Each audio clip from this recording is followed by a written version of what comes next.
आपल्याला आपल्या माणसांची ओढ असली ना वेळ मिळतो. वेळ मिळाला की बोलणं होतं, बोलणं झालं की समाधान मिळतं आणि समाधानी राहिलं तर नातं टिकतं आणि नातं टिकवता आलं तरच ते बहरतं.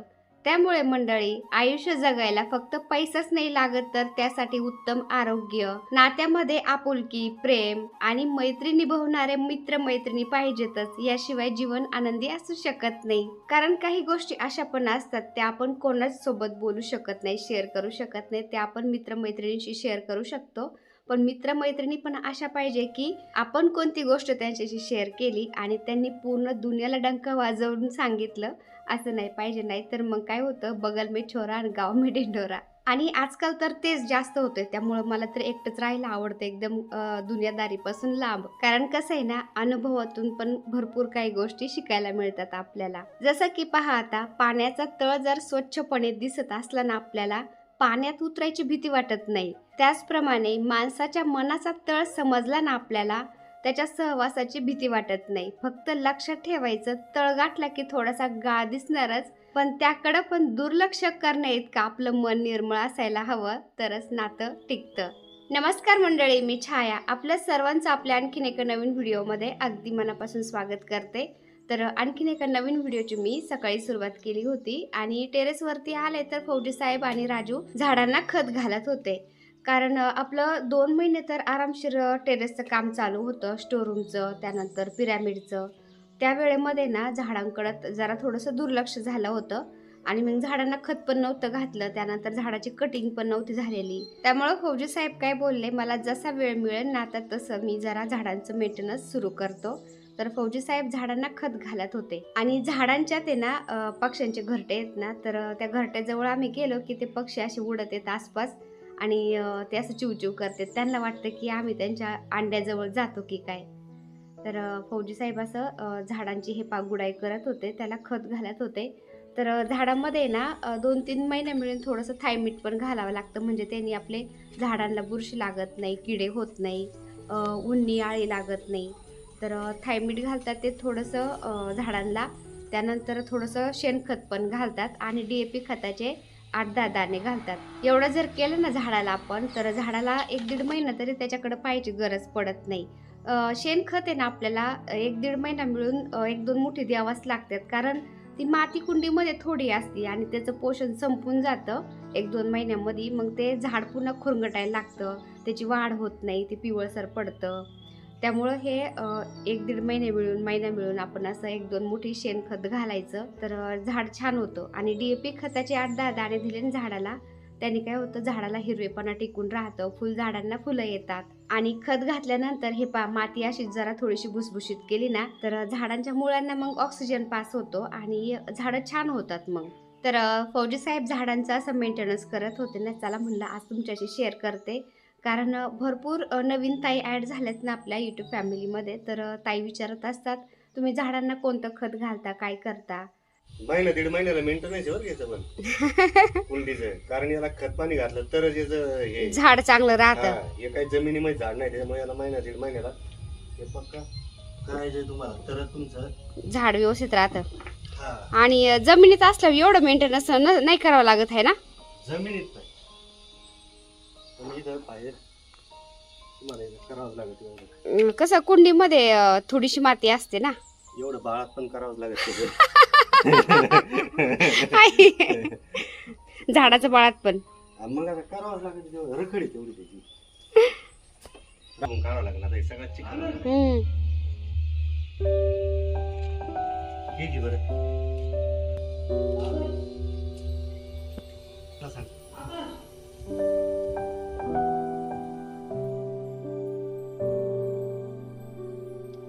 आता ताईंनो, आपल्या खालच्या गार्डनमध्ये खूप मोठ्याल्या पाम ट्रे आहेत आणि टेरेसवरती अशा कुंड्यांच्या मध्ये पण पाम ट्रे आपण ठेवलेले आहेत. तर भरपूर ताईंच्या कमेंट येतात, ताई तुम्ही पाम ट्रेच्या झाडाची कशी काळजी घेता, तुमचे झाडं खूपच हिरवेगार छान दिसतात. तर ताईंनो, आपण जे टेरेसवरती जे पाम ट्रेचे झाडं ठेवलेले आहेत ना कुंड्यामधले, त्याचं मेंटेनन्स कसं करायचं ते सांगते तुम्हाला आधी, आणि त्यानंतर मग खालच्या गार्डनमध्ये मोठाले पाम ट्रे आहेत ना, त्याचं मेंटेनन्स कसं करायचं ते पण सांगते. तर बघा आता आपण कुंडीमध्ये जर अशा पामट्र्या लावल्या ना, त्याचं काय होतं, मुळाला जे जुने पानं असतात ना ते हळूहळू खराब होत जातात आणि नवीन नवीन पानं यायला लागतात पामट्रीला. तर ते जुने पानं झालेले आपण काय करतो, मुळाशी तसेच ते टरपले त्याचे ठेवतो. त्यामुळं काय होतं, पामट्रीच्या मुळाला किडे लागतात, आळी लागती, त्यानंतर बुरशी लागती आणि झाडं खराब व्हायला लागतात. त्यामुळं आपण महिना दीड महिन्यातून 2 महिन्यातून असे पामट्रीच्या मुळाचे जे टरपले असतात ना पानाचे, तुम्ही बघू शकता फौजी साहेबांनी कसे काढले. तर ते असे टरपले काढायचे आणि झाडाच्या मुळाची माती थोडी मोकळी करायची. 1-2 मूठभर शेणखत घालायचं, 8-10 दाणे DAP खताचे घालायचे. DAP खताने झाडाला हिरवेपणा छान राहतो, शेणखताने पोषण मिळतं. आता याचे काय झालंय, कुंड्यातलं असं असतं, जेव्हा झाड वाढतं ना त्याचं खोड आहे ना मोठं होत चालत. मोठं झालं का आपण माती कमी ठेवलेली असते, पण ती माती काय होतं, फुगत चालते. अच्छा. आणि ती आहे ना कुंडीच्या वर येते, त्याच्यामुळे ही माती तुम्हाला कमी करावं लागेल. म्हणजे त्याच्या मुळं वाढतात, त्याच्यामध्ये ना जास्त होतात, त्याच्यामुळे ती माती वर येते ना. हा, मग ते काय होतं, तुम्हाला पाणी घालायला स्पेस राहत नाही. अच्छा, म्हणजे थोडी थोडी माती काढावं लागते अशी. गांडूळ आहेत बरं का अजून, आहेत ना.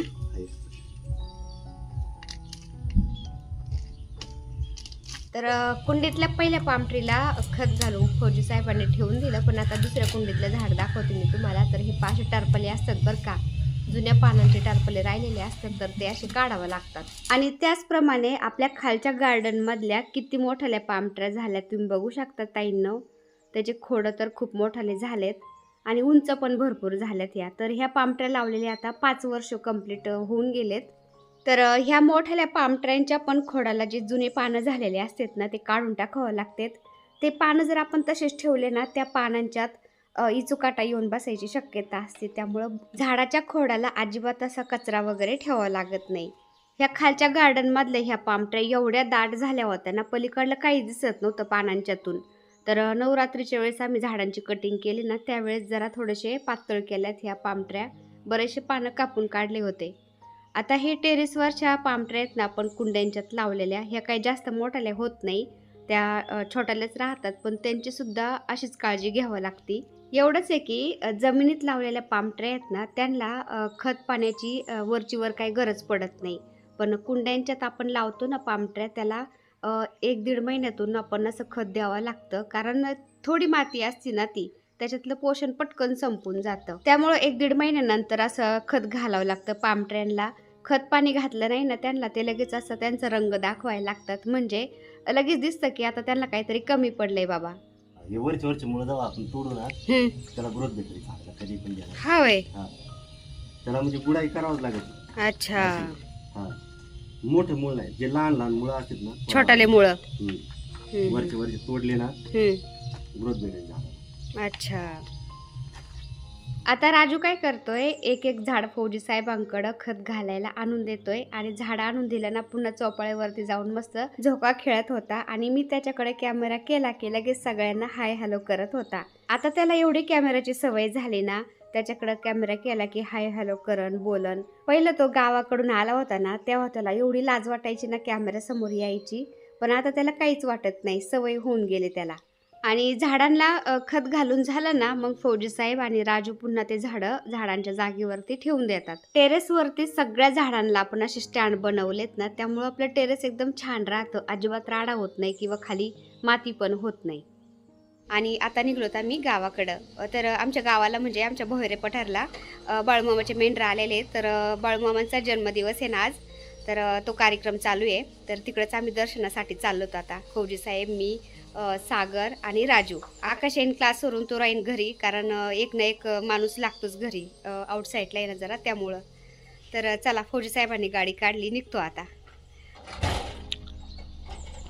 चल रे चलो. आणि गावाकडे जाता जाता फौजी साहेब बोलले आपण कपडे शिवायला टाकू आणि मग जाऊ. तर आमच्या इथंच केडगावमध्ये रंगोली चौकात हे कपड्याचं दुकान आहे ना, तिथंच कपडे शिवायला टाकायचे होते. तर इथं आलो तर आपण कपडे शिवायला टाकायला. कपड्याचं दुकान आहे, पण त्यांच्याकडं टेलर पण असतात कपडे शिवण्यासाठी, त्यामुळे ते कपडे पण शिवून देतात. दिवाळीच्या कपड्याची शॉपिंग सगळी नगरवरून केली. आधी माझी केली शॉपिंग, त्यानंतर मग 2-3 दिवसांनी फौजी साहेबांना सुट्टी होती ना, मुलांची फौजी साहेबांची शॉपिंग केली. त्याचा व्हिडिओ मी शूट केला होता, पण एडिटिंग करायला काही वेळच मिळाला नाही. तर तो व्हिडिओ मी एडिट झाला तर उद्या अपलोड करेन. तर मग कपडे शिवण्यासाठी फौजी साहेबांनी त्यांचं माप दिलं. आता राजू पण देत होता आणि सागरनी पण माप दिलं कपडे शिवायला. आकाश राहिला होता माप द्यायचं ना, तर तो क्लासला गेला होता. तो काय बोलला, मी संध्याकाळी क्लासवरून आलो ना, मग मी माप देऊन जाईन म्हणला, कारण घरापासून जवळच आहे दुकान. तर सागरनी पण माप दिलं मग कपड्याचं. त्यानंतर आम्ही निघलो मग गावाकडं.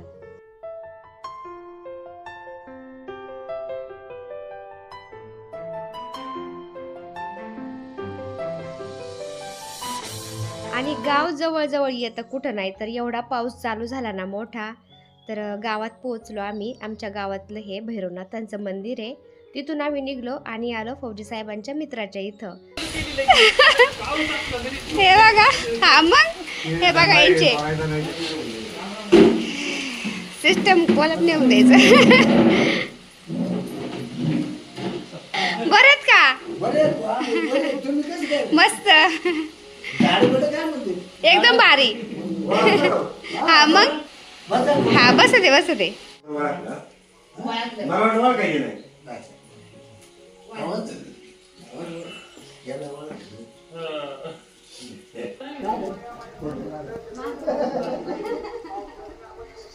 काय भारी बॉन्डिंग आहे त्यांची, बघा ना.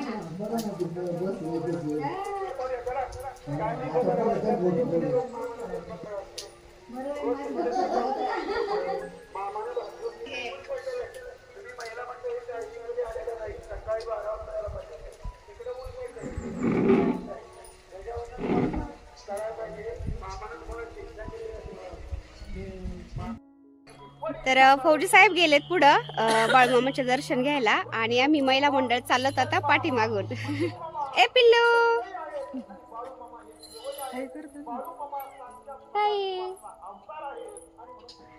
तर जसा पाऊस थांबला ना, तसा आम्ही पण निघलो मग बाळूमामाच्या दर्शनासाठी. आणि 4 वाजून कितीतरी मिनिटांनी काहीतरी बाळूमामांचा जन्म होता, तर तिथं कीर्तन पण चालू होतं.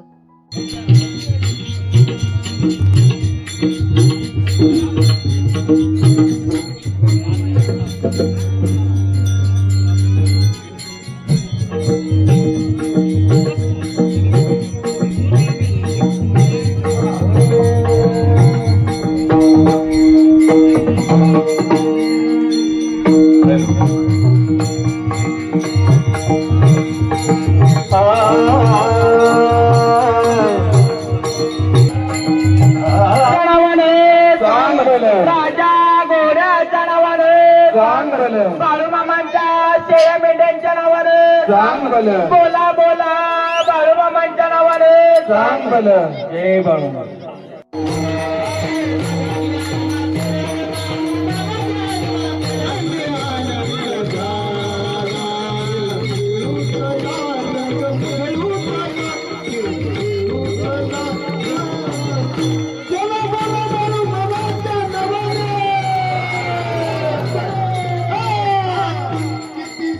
बोला बोला बाळूमामाच्या नावानं चांग भलं. तर किती मंडळी आली होती इथं कीर्तन ऐकण्यासाठी, तुम्ही बघू शकता. बाळूमामांचा जन्मदिवस होता ना, त्यामुळे दिवसभर कार्यक्रम चालू होता इथं त्यांच्या तळावर. दुपारी थोडासा पाऊस आला होता ना, 1.5-2 तास, त्यामुळे थोडंसं बंद झालं होतं कार्यक्रम. त्यानंतर पुन्हा कीर्तन चालू झालं. कीर्तन हे 5:30-6 वाजेपर्यंत चालू होतं. त्यानंतर मग आरती झाली बाळूमामांची आणि आरती झाल्यानंतर सगळे जेवायला बसले मग. तर जेवण झाल्यानंतर 7 वाजता पुन्हा दुसरं कीर्तन चालू होतं. आणि मी नेहमी म्हणत असते ना, आमचं भोरे पठार गाव तर सगळ्या साईडनी डोंगर आहेत आणि मध्येच गाव आहे, त्यामुळे आमच्या गावाला भोरे पठार नाव पडलं असन. तर हे पहा, सगळे हिरवे हिरवे गार मस्त डोंगर दिसत आहेत सगळीकडून. आणि जरा गावाच्या बाहेरच हे माळरान आहे ना, तर माळरानालाच बाळूमामांचं तळ होतं. गावाच्या बाहेर ते तळ का ठोकतात, कारण त्यांच्या मेंढ्या वगैरे पण एकदम व्यवस्थित राहतात नाही का. आणि संध्याकाळ झालेली होती ना, तर ते मेंढ्यांचे पिल्लं असतात ना, ते अशा जाळीमध्ये ठेवलेले होते त्यांनी एका जागेवर. आणि ते त्यांच्या आईची वाट पाहत होते आणि खूप ओरडत होते. तितक्यात रानात चरायला गेलेल्या सगळ्या मेंढ्यांचे कळप आले आणि मग ते दादा असतात ना, त्यांनी ते पिल्लं त्यांच्या आईकडे सोडायला सुरुवात केली होती. खूप ओरडत होते ते. आणि हे पहा आमचं गाव डोंगरांच्या मध्ये असं, तर तुम्हाला थोडक्यात दाखवण्याचा प्रयत्न करते मी. तर आमच्या गावाजवळच हे माळरान आहे ना, त्यामुळं मोकळं आहे, पलीकडे सगळं गाव दिसतंय. तर आम्ही सगळ्या जेवायला बसलो होतो, जेवणं झाले, सगळ्यांच्या गाठीभेटी घेतल्या. तर असं कधी-मधी गावाला जाते मी, काही जास्त दाट तर जात नाही, पण असं काही कार्यक्रमानिमित्त जाणं होतं ना, सगळ्यांच्या गाठीभेटी झाल्या की छान वाटतं मग. आणि जेवणं झाल्यानंतर पुन्हा एकदा म्हणलं जाण्याआधी बाळूमामाचं दर्शन घ्यावं. तर फौजी साहेब बोलत होते, "तुझं दर्शन झालं का?" म्हणलं, "नाही, पुन्हा एकदा दर्शन घेऊ द्या मला." कारण आदमापूरला काही सारखं-सारखं जाणं होत नाही. गावात अनिशा बाळूमामांचं तळ आलेलं आहे, तर दर्शन घेऊ द्या म्हटलं. कशी बसली, वाट बघत बसली काय मालकीन बाईची? हे बघा, ए माऊ, बाळूमामाचं दर्शन झालं, घरी आलो आणि भेटलो जाऊबाईला. आणि त्यांची मांजर एवढी क्यूट आहे ना, तिच्याकडे पाहिलं ना एवढं भारी वाटतं ना. तर असं घरात मांजर पाळीव प्राणी असला ना काही, त्याच्या सानिध्यात थोडंसं राहिलं ना, मनाचा स्ट्रेस सगळा निघून जातो. तर आपल्याकडं पण मांजर होती, पण ती गेली आता, त्यामुळं ते लयच दुःख होतं नाही का. ते आपलं एकदम जीव पडतो त्या जनावरावर, आणि ते जर गेलं ना मग ते खूप वाईट वाटतं. त्यामुळं त्यानंतर मी पुन्हा मांजर पाळलीच नाही. मग दर्शन झालं, जेवण झालं. अण्णा म्हणले चला, तुझी लय आठवण काढती. त्यांना गडबडीने यायलाच नाही होत तुझ्याकडे, नाही तर मग आम्ही थोडा घाई आलो ना, मग लगेच जातो, जास्त वेळ थांबत पण नाही. आता दर्शन झालं, जेवण झालं, लगेच निघलो. तर अशी धावती भेट सगळ्यांची घेतली आणि गाठीभेटी झाल्यानंतर आम्ही निघलो केडगावला मग. तर चला, आजचा छोटासा व्हिडिओ मी इथं सेंड करते. व्हिडिओ आवडला असेल तर एक लाईक नक्की करत जा. चॅनलवर नवीन असाल तर प्लीज आपल्या चॅनलला सबस्क्राईब पण करा. तर चला, भेटूया दुसऱ्या व्हिडिओमध्ये. तोपर्यंत बाय बाय.